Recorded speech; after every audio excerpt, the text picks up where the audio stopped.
రాహుల్ గాంధీ విషయం తీసుకోండి.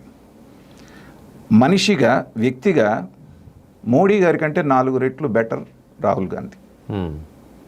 ఎందుకంటే ఇద్దరిని కంపేర్ చేసుకుంటే 4-5 తరాల నుంచి కోటీశ్వరుల ఫ్యామిలీ వాళ్ళది.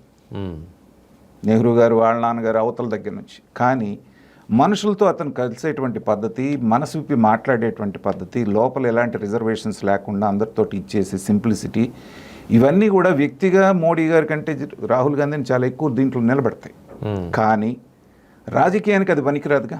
ఏమో సార్, రాహుల్ గాంధీ కూడా ఒకసారి పవర్ వచ్చిన తర్వాత మళ్ళీ ఇదే దీంట్లో కోటలోకి వెళ్ళిపోతారేమో. ఎందుకంటే మనం చూసాం చాలా మంది నాయకుల్ని. అది సెకండరీ అంటున్నాను, అది పార్ట్ 2.